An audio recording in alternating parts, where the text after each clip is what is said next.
भी सिस्टम में पेन हो सकता है, बहुत कॉशियस रहिएगा। तो ऐसे में अब वो हम रिटेल के लिए रणनीति क्या हम काफ़ी डरे और सहमे हैं वैसे हम लोग, सबको बहुत ज़्यादा नुकसान हो रहा है हमारे रिटेल पोर्टफोलियोज में। सास बहू में जब महिलाएं जुड़ती हैं तो ज़्यादातर सब वही जुड़ी थी जो कोविड टाइम्स के बाद से 4 साल से बाजार में बिल्कुल थी। और बोल नहीं, पिछला 4 महीना इतना पेनफुल था आज तक अब तक नहीं देखा था और सब खत्म। बिल्कुल ये हाल हो गया है।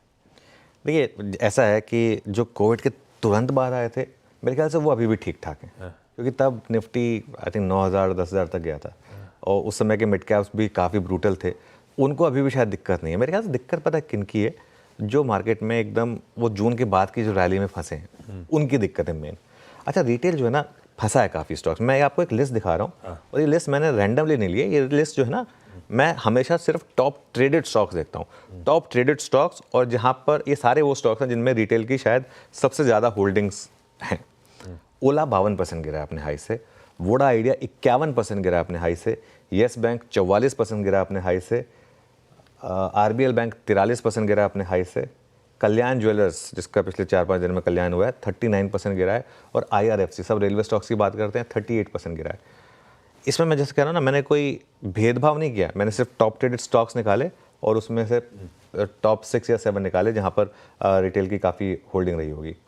अब क्या करें आप, बहुत लोग जो एक गलती करते हैं ना कि जहाँ पे फंसे हुए वहीं से पैसा बनाने की कोशिश, कि नहीं मैं तो वोडा में ही पैसा बनाऊंगा या तो मैं तो येस बैंक में ही पैसा बनाऊंगा। वो रिवेंज ट्रेडिंग मार्केट में काम नहीं करती है। जहाँ मार्केट ने मुझे लॉस दिया मैं वहीं से पैसा बनाऊंगा। वो मार्केट का एक मैसेज होता है कि भाई वहाँ से निकलने की कोशिश करिए। इसीलिए वो स्टॉप लॉस जो होता है ना बहुत बड़ा हथियार होता है। हर रैली में फंसी हुई पोजीशन से निकलने की कोशिश करिए। जहाँ पर आपको लग रहा है कि मैं बुरा फंसा हूँ वहाँ से निकलने की कोशिश करिए। एक एग्जांपल दे रहा हूँ मैं, परसों वोडा आइडिया था, वो मौका 10:30 तक गया था। अब अगर आप एफपीओ में 11 में लेके 16 में नहीं बेच पाए थे और फंसे हुए थे तो 10:30 अच्छा मौका था निकलने का। अगर आप नहीं निकले तो फिर वो 10:30 का वापस 9:36 आ गया। रिलेटिव स्ट्रेंथ पर फोकस करिए इस मार्केट में। रिलेटिव स्ट्रेंथ का मतलब इस मार्केट में अब उन स्टॉक्स पर फोकस करिए जो नहीं गिर रहे हैं या फिर जो लास्ट में गिरेंगे। वो तब गिरेंगे जब लोग अपने लॉसेस को कवर करने के लिए उनको ही बेचना शुरू कर देंगे, जो आजकल थोड़ा सा होने लगा है। उन पर आप फोकस करिए तो उसमें अगली रैली में ये लोग लीड करेंगे ये स्टॉक्स। और एक चीज़ कर सकते हैं, ये मैं डिस्क्लेमर के साथ कहता हूँ क्योंकि मैं खुद भी करता हूँ ये चीज़, निफ्टी और निफ्टी जूनियर के ETF, इनमें आप थोड़ा थोड़ा पैसा डालें, क्योंकि देखिए एग्जैक्ट बॉटम तो आप कभी नहीं पकड़ पाएंगे। जहाँ पे डालेंगे वहाँ से भी हो सकता है निफ्टी और 400 पॉइंट गिर जाए, लेकिन वो तो part and parcel of game है। बिल्कुल ठीक है। ये है थोड़ा सा, क्योंकि माहौल मूड ऐसा था, थोड़ा सा ये सब चीज़ें जो हैं इंपॉर्टेंट थी, डिस्कस कर लेनी चाहिए थी अप फ्रंट। आइए आज के संकेतों पर। गिफ्ट निफ्टी थोड़ा बहुत रिस्पाइट के इंडिकेशन दे रहा है कल के पेनफुल मंगलवार के सेशन के बाद। 0.5% उछाल के साथ खुलेंगे, ऐसा सुबह से इंडिकेशन है। एशिया ठीक ठाक कर रहा है, ग्लोब ठीक है। यूएस 3 दिन की छुट्टी के बाद शुरू हुआ था और ख़ास तौर पर ट्रम्प साहब के तमाम ऑर्डर्स वगैरह साइन करने के बाद, इनॉग्रेशन के बाद खुला था, तो उनका रिस्पांस तो बढ़िया था। 2/3 से 1.25% के वहाँ पे गेन थे। तो ऐसे में ग्लोब के समीकरण दिख कैसे रहे हैं, यूएस के बाजार और अदरवाइज भी किस तरह के क्यूज हैं, हॉर्माज से जान लिया जाए। हॉर्माज, गुड मॉर्निंग। स्क्रीन दिख तो अच्छी रही है, वाकई अच्छी है क्या? गुड मॉर्निंग आशीष, गुड मॉर्निंग अनुज। और स्क्रीन अच्छी है क्योंकि जारी थी कल भी बढ़त जो यूएस के बाज़ारों में शुरू थी, जो ट्रम्प साहब के आने से पहले भी थोड़ी बहुत आई थी, वो अब भी जारी है। और ओल्ड इकोनॉमिक स्टॉक्स ने कल अच्छा करा, मगर जो बड़ी खबर आज तड़के निकल कर आई वो ये थी कि डोनाल्ड ट्रंप ने वाइट हाउस में रिपोर्टर्स को संबोधित करते हुए कहा कि वो अब ये विचार कर रहे हैं कि चीन पर 10% की टैरिफ लगाई जाए 1 फरवरी से। कल भी उन्होंने कहा था कि कनाडा और मेक्सिको पर 25% की टैरिफ लगाने का विचार कर रहे हैं। अब उस लिस्ट में चीन भी शामिल हो चुका है। चीन पर कल उन्होंने कोई आधिकारिक बयान नहीं दिया था, मगर आज सुबह यानी कि कल यूएस टाइम में उन्होंने रिपोर्टर से ये कहा कि ये विचार चल रहा है। टिकटॉक को लेकर उन्होंने पहले भी कहा था कि अगर टिकटॉक की डील ना हुई तो चीन पर टैरिफ लगाया जाएगा, मगर कल उन्होंने ये बड़ा बयान दिया है। ट्रम्प ने कुछ और भी ऐलान किए हैं। उन्होंने जेवी का गठन किया है। ओपन एआई, सॉफ्टबैंक और ओरेकल इस जेवी में शामिल है।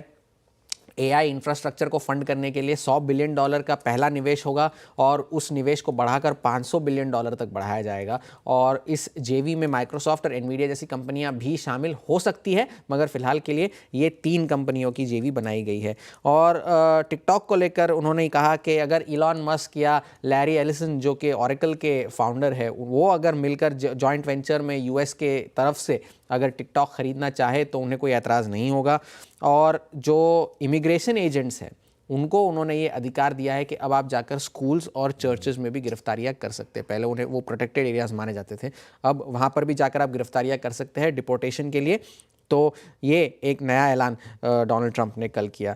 बाजार कल अच्छे थे, डाउ जोन्स ने आउट परफॉर्म करा, नैस्डैक बढ़त के साथ बंद हुआ लेकिन compare to others underperform इसलिए करा क्योंकि एप्पल के शेयरों में दबाव देखने मिला। एप्पल के शेयरों में डाउनग्रेड्स आए हैं, आईफोन को लेकर चिंताएं जारी है उनकी। मगर नेटफ्लिक्स के नतीजे बहुत ज़बरदस्त थे, 14% शेयर उछला है आफ्टर आवर्स में।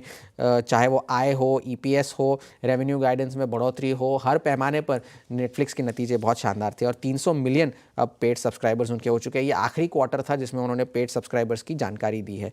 अब एनालिस्ट ये कह रहे हैं कि ट्रंप के आने के बाद और अपसाइड आ सकती है यूएस के बाज़ारों में, क्योंकि ट्रंप की बिजनेस फ्रेंडली पॉलिसीज़ है। अगर ट्रंप का ट्रेड स्टांस जो है वो जितनी चिंता है उससे थोड़ा कम हुआ तो ये एक अच्छा संकेत हो सकता है बाज़ारों के लिए, ये बोफा का कहना है। और HSBC ने कहा है कि ये जो महंगाई के आंकड़े जो अभी आए हैं वो एक गेम चेंजर है और वो एक गोल्डीलॉक्स सिनेरियो प्रेजेंट कर सकते हैं, हाई ग्रोथ और लो इन्फ्लेशन का। तो स्क्रीन अच्छी है। ट्रंप साहब ने अब तक तो कोई ऐसा बड़ा ऐलान नहीं किया है 50-60% वाला चीन के लिए, तो वो भी एक अच्छा संकेत बाजार मान सकता है। पता नहीं 1 फरवरी के पीछे क्यों पड़ गए। अपना बजट भी है उस दिन, मार्केट ट्रेड भी कर रहा होगा अगले सैटरडे को, और ट्रंप साहब सारे टैरिफ भी उसी दिन इम्पोज करने का मन बना रहे हैं। तो अगला सैटरडे बड़ा इंटरेस्टिंग होने वाला है। खैर, ये तो ग्लोब के समीकरण है, हैंडओवर में कोई कंप्लेंट नहीं है, पर हम लोग ग्लोब के साथ तो चल ही नहीं रहे। अपनी चाल है, अपनी अंडर परफॉर्मेंस है, अपनी दिक्कतें हैं। ऐसे में कल के सेशन के बाद पहले ट्रेड सेटअप जान लेते हैं कैसा स्टैक्ड अप है, उसके बाद आज के निफ्टी बैंक के अप्रोच पे आते हैं। कैसा लग रहा है सेटअप आपको? आशीष, ट्रेड सेटअप ना आप मेरा कोई भी 3 दिन का 4 दिन का टेप चला देंगे तो वो सेम है। मतलब वही FII की सेलिंग और वही DII की बाइंग। FIIs ने कल भी 6000 करोड़ बेचा, करीब 5920 करोड़ कैश मार्केट में, और DIIs ने उसके सामने 3500 करोड़ के करीब खरीदा। और अब बार्स आएंगे आपकी स्क्रीन पर, वो ज़रा लेकर आइए फटाफट। तो यहाँ पर देखिए 6 दिन में लगातार सेलिंग, एक्चुअली 6 क्या 20-22 दिन हो गए मेरे ख्याल से लगातार सेलिंग हो रही है FIIs की, और लगातार DII की बाइंग है उसके सामने।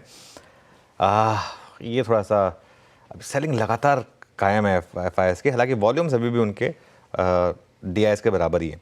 इंडेक्स फ्यूचर्स में पोजीशनिंग लेकर आइए अब जरा। FIIs अभी भी शॉर्ट हैं और काफ़ी हद तक शॉर्ट हैं, और उसके सामने क्लाइंट्स हमारे लॉन्ग हैं। और चेंज देखिए पोजीशनिंग में, कल बहुत क्यूरियसली मामला बैठा। कल ऑलमोस्ट सब ने अपनी पोजीशन सारे तरफ बढ़ाई है, लॉन्ग में भी शॉर्ट में भी। FIIs ने इंडेक्स फ्यूचर्स में करीब 2400 करोड़ बेचा, और स्टॉक फ्यूचर्स में बड़ा बेचा है 5400 करोड़ के करीब। 5400 करोड़ स्टॉक फ्यूचर्स में बेचा। आज हो सकता है एक बार के लिए थोड़ी शॉर्ट कवरिंग आ जाए आशीष, क्योंकि मार्केट जैसे मैं कहता हूँ ना बार बार एक डायरेक्शन में नहीं गिरता है।